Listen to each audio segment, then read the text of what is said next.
But before we dive into the disturbing tales of the night, let me ask you, do you have the courage to stay until the end? Most viewers don't subscribe to the channel, perhaps out of oversight, or perhaps because after hearing these stories, they never slept the same way again. If you think you can handle it, click subscribe now. I've been roaming the roads of the United States for over 20 years. My truck is my home and the asphalt is my destiny. I've seen it all: animals in the middle of the road, drunk drivers doing crazy things, even some poorly explained UFOs in the New Mexico desert. But nothing chilled my blood as much as what happened one random early morning on a detour I should never have taken. This happened in 2019, on the road between Amarillo, Texas, and Tulsa, Oklahoma. I was hauling a load of metal beams for a construction site in the city. In the middle of the early morning, I noticed that the diesel was dropping faster than normal. I had filled up before leaving Amarillo, so I thought it was strange. Maybe a malfunction in the gauge, or a small leak. I just knew I wasn't going to risk getting stranded in the middle of nowhere. That's when I saw a sign on the side of the road, one of those old rusted iron ones. It said, GAS, 2 miles.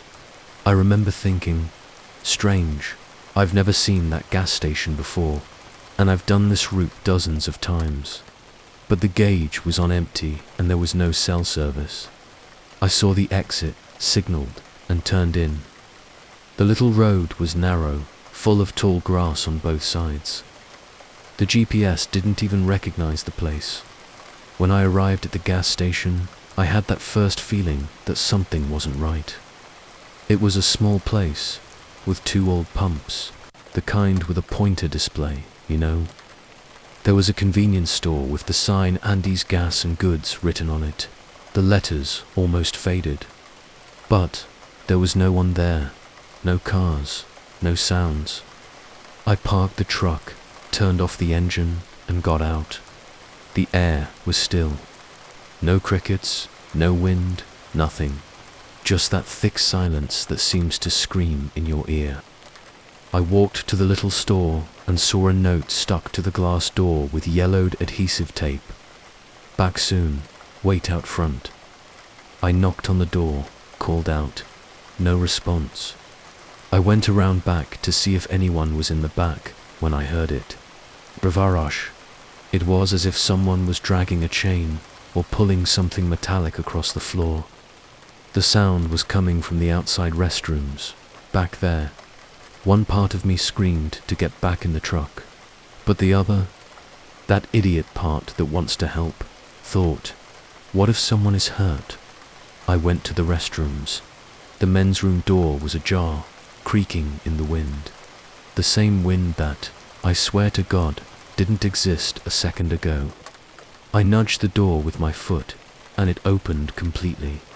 Inside, it was dark, cold. A cold that cut to the bone, not that chilly air conditioning, but a cold that seemed to come from the floor itself, from the walls.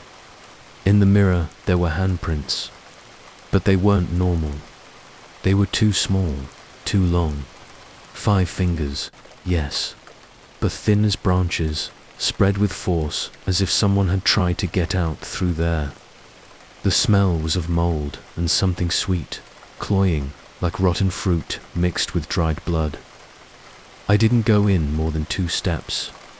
I came out with my heart racing, feeling my stomach turn. I went back to the truck, almost trotting.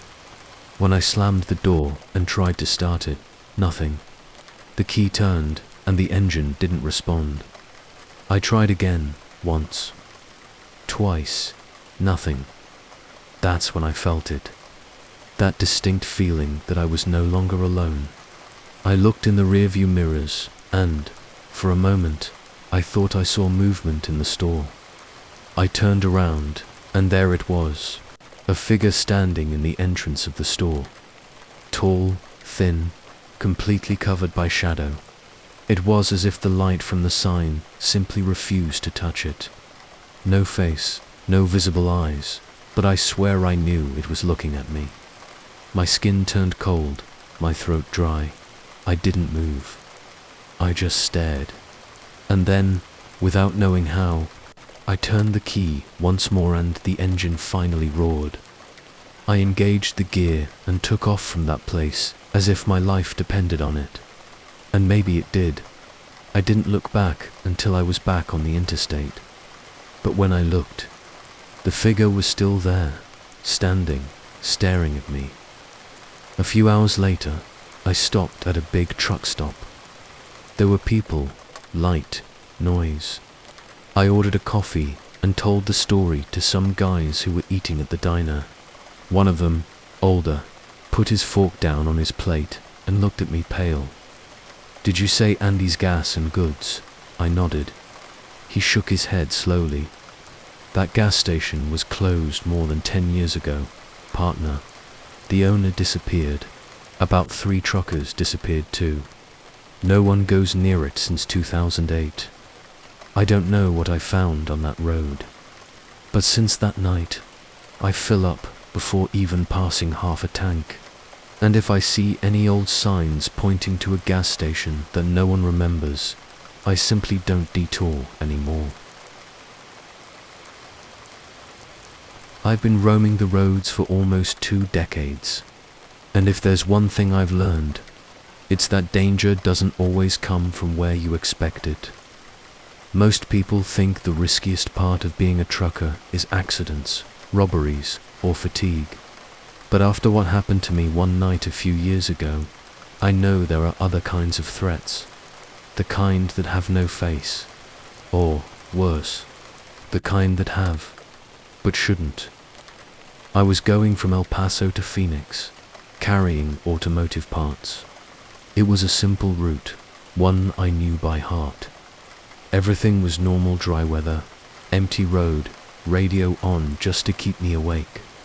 Sleep hit hard around 2 a.m. I knew I couldn't continue like that. On the road, ignoring sleep is almost a death sentence. I saw a small lit-up gas station ahead, with a store and some bathrooms in the back. I had never stopped there before, but I had also never noticed that place. It seemed familiar and strange at the same time. The kind of place you think you've seen, but can't remember exactly where. I parked. Everything seemed normal. But as soon as I turned off the engine, I noticed the silence. You know that silence that seems heavier than normal, that seems to listen to you. I went into the store to buy a coffee. There was a man behind the counter, an older guy with grey hair and a lost look. He smiled when he saw me, but the smile didn't match his eyes. His eyes seemed to alert. "Going alone today, partner?" he asked, while he poured the coffee. "Always," I said, trying to sound casual.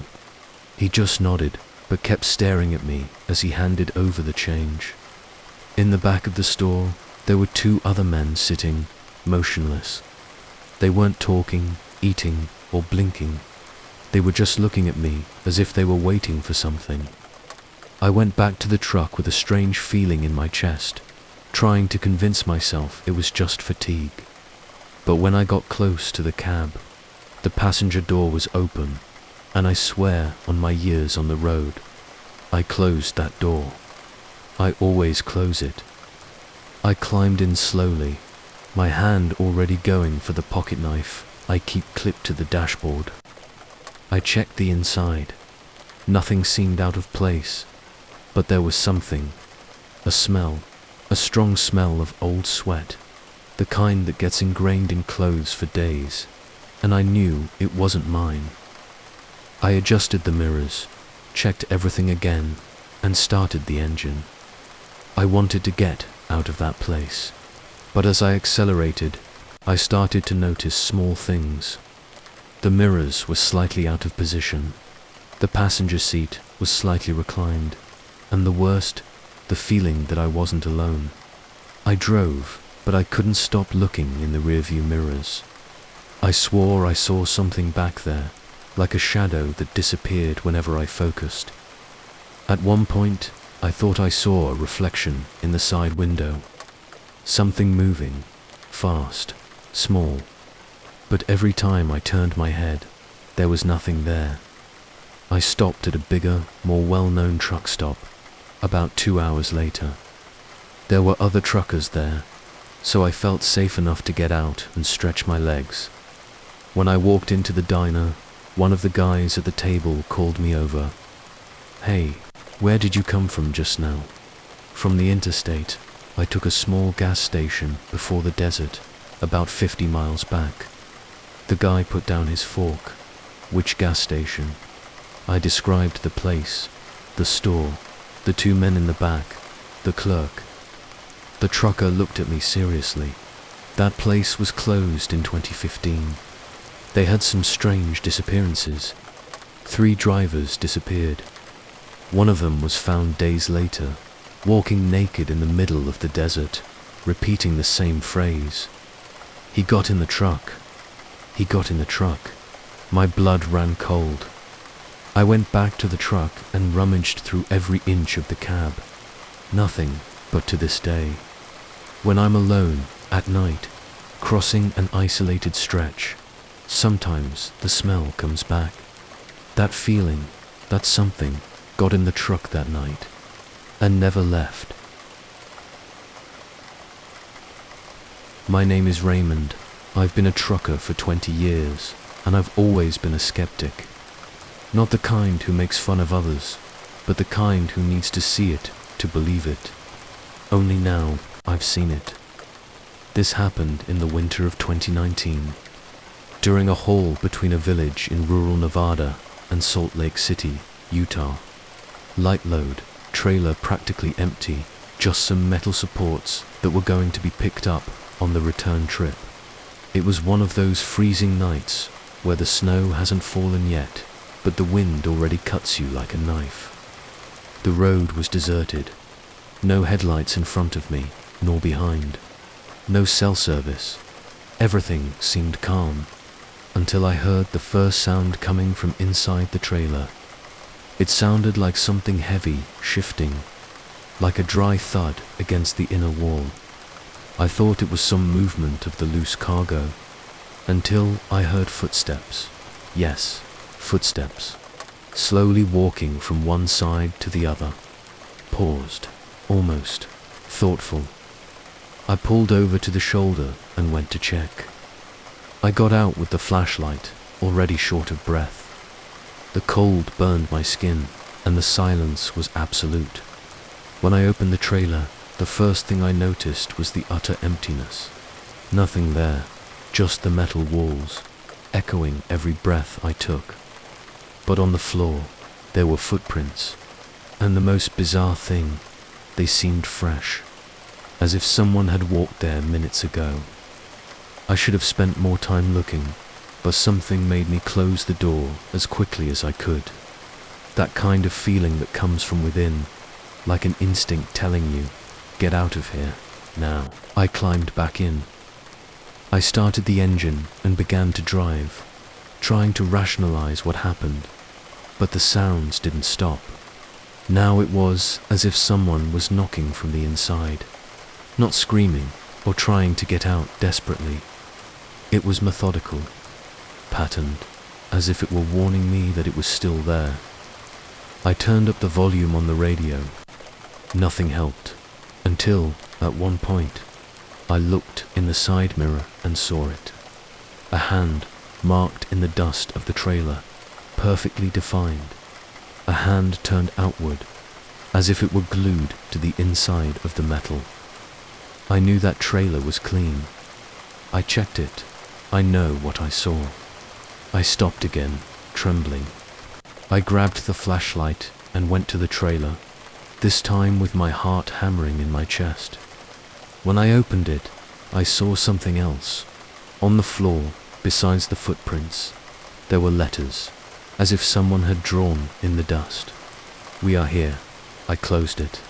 I didn't want to know any more. I drove to the nearest town, where I found a truck stop with light and people. I went into the restaurant and ordered a coffee. I was pale, sweating cold. One of the older truckers noticed and asked if I was okay. I told him roughly what happened. He was quiet, lowered his gaze. Was that trailer number 818? I frowned. It was. How do you know? He nodded. We try not to use that one. There was a heavy story with it. About 10 years ago, a group of immigrants hid inside there. The driver didn't know. He closed the trailer and continued the trip. They suffocated, froze to death. I lost my color. Since then, he told me, several drivers who used that trailer reported things. Sounds, voices, touches, weight on the truck. One of them even dreamed of the passengers every night until he got rid of the trailer. The next morning, I asked to have the load transferred. I made up some excuse, and I never accepted to drive with that trailer again. Sometimes, I still hear noises behind me, even without a trailer. I still look in the mirrors, hoping not to see any handprints on the metal. If anyone here on the Nevada-Utah route has had a similar experience, especially with trailer 818, please comment here. I need to know I wasn't the only one. I don't usually tell this story. Not everyone believes it, and honestly, even today, I don't know if what I saw was real, or if something up there gave me a second chance. I've been a trucker in Colorado for over 15 years. I've been through blizzards, falling trees, even rock slides in the middle of the road. But nothing scared me more than that summer in 2018, when I was assigned to a delivery in the mountainous region of San Juan, a route known among us as Serpent's Road. It was one of those winding highways, with blind curves and unprotected cliffs. One mistake there and you disappear into the bottom of a valley without a trace. The day was clear. I left early, checked the brakes 3 times. The load was heavy excavation machines, but nothing I wasn't used to. I drove for about 6 hours until I stopped in a village in the middle of the mountains. Small gas station, strong coffee, expensive gasoline. When I got out of the truck, I saw a black dog standing near the gas pump. Big, furry, floppy ears. Didn't bark, didn't come to me. Just stood there, staring at me fixedly. Normally, I wouldn't even notice, but there was something in that presence that locked me up inside. His eyes seemed old, as if they had seen more than a normal animal should. I ignored it. I went back to the truck, and he was still there, motionless. About 20 minutes later, already climbing the mountain among the trees and sharp curves, there he was again. At the edge of the road, in the same way. No noise, no movement. I swear, there was no way he could have gotten there before me. The only road was the one I was on, and I hadn't stopped or slowed down since I left the village. I started to sweat. The road became narrower. The fog began to descend out of nowhere. Even in the middle of summer, it was as if the world had changed climate in seconds. Further ahead, new curve, and there was the dog again, in the middle of the road.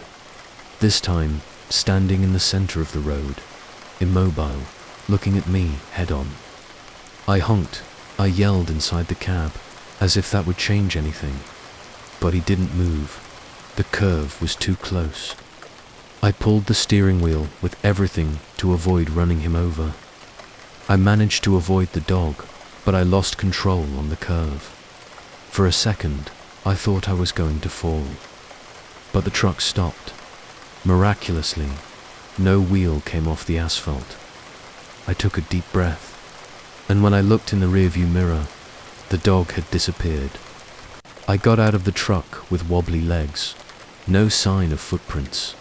No fur. Nothing. The road there was narrow, with no shoulder. If I had miscalculated the angle of the curve by a few centimeters, I would have died. I continued to the next gas station with my heart still racing. There, I talked to an old man, one of those who seem to already know what you're going to ask. When I mentioned the black dog, he dropped his newspaper right away. "You saw the dog of the broken pass," he said. "He saved more than one. Saved. The old folks say he appears before something bad. Some say he's a spirit of a trucker who died on one of the curves. Others think he's an entity of the road, taking care of the stubborn ones." I was quiet. Since that day, I haven't seen the dog again. But every time I climb a mountain, I feel like I'm being watched, as if he were around, waiting to pull me back, in case I need it. Sometimes, when I stop at the top of the mountain and the wind makes noise among the trees, I swear I hear paws walking on the gravel. I've seen horrible accidents on the road, trucks overturned, drivers who never reach their destination. I always thought it was just recklessness or bad luck, until one night in the New Mexico desert, someone warned me and he wasn't even alive anymore. My name is Manuel, but everyone calls me Big Manny. I've been on the road for almost 20 years, and what happened that night changed me forever. I was hauling a load of automotive parts from El Paso to Oklahoma City. Nothing out of the ordinary. But the delivery was late, so I had to drive at night, something I usually avoid in that area. It was a long and empty stretch of I-40, the so-called dead stretch. Little signal, few gas stations, all dark, with no light other than what the headlights reached. I drove for hours, just me and the sound of the engine. The night was clear, without wind. No cars ahead or behind, but then I saw the lights of another truck appearing in the mirror. Okay, I thought. The road is long. It's normal to have someone following the same route. But the headlights weren't getting closer, nor moving away. They remained at exactly the same distance, perfectly aligned with my trailer. 5 minutes, 10 minutes, 20. I knew there was something wrong. And then he started flashing his headlights. First one flash, then two. Then a quick series, like a code. I thought maybe he wanted to pass, so I signaled with the low beam and went to the shoulder. But the truck didn't pass. It stayed behind, flashing. That's when I looked in the rearview mirror inside the cab. And I swear on everything that is sacred, there was someone sitting in the back seat. I could clearly see a dark, motionless figure. It was like a shadow with a human shape. I couldn't see the face, just the silhouette. I froze on the steering wheel. My heart almost jumped out of my mouth. I turned my neck right away, but there was no one there. The seat was empty, the door locked, everything normal. When I looked back in the mirror, the figure was no longer there. Only now the truck behind was closer. He flashed his headlights once more, this time with more force. The sequence was clear. Flash, flash, flash, flash, flash. I don't know why, but I understood what he was trying to say. Check your load. I stopped on the shoulder, trembling. I grabbed my flashlight and went to the back. The trailer was intact. Tie-down's okay. No doors open. But there was one thing. The door latch was damp, as if someone had run their hand over it with water or sweat. And in the dust accumulated on the side of the trailer, a phrase read, "Check inside," made with a finger, as if someone had written it from the inside out. I froze. I didn't know what to expect. I took a deep breath, unlocked the door, opened it, and then I saw one of the large boxes with parts had come loose. The support was broken. It hadn't fallen yet, but it was hanging by a thread. If I had made one more turn or braked hard, it would have slid forward, crushing whatever was in the way. That is, me. I closed the door with trembling hands. When I got back in the cab, the truck that was behind had disappeared, without a trace, no engine noise. There was no side exit there, nothing. Hours later, I stopped at a 24-hour truck stop. Still somewhat in shock, I told the story to the clerk. He was old, must have been about 70 years old. He listened to me in silence. When I finished, he looked at me with sad eyes. You went through the devil's mouth, unhung. That stretch took a lot of people, but also, it saved a few. I asked what he meant by that. Many drivers died there because of cargo failure. They say that one of them, a guy named Rick Mallory, refuses to leave. Why? Because he died because of a failure that could have been avoided. Now, he tries to prevent others from having the same end. Since that night, I never leave without checking my truck meticulously. I never saw the truck flashing headlights again, nor the figure in the mirror. But sometimes, when I take I-40 at night, I see headlights flashing in the distance, and I know that someone, somewhere, is still watching the road. Has anyone else seen messages written on the windshield or felt a presence in the cab? Share. I wanted to know if I was the only one who got help when I needed it most, even if it came from the other side. I've never been one to believe in omens. I've never believed in angels, nor demons.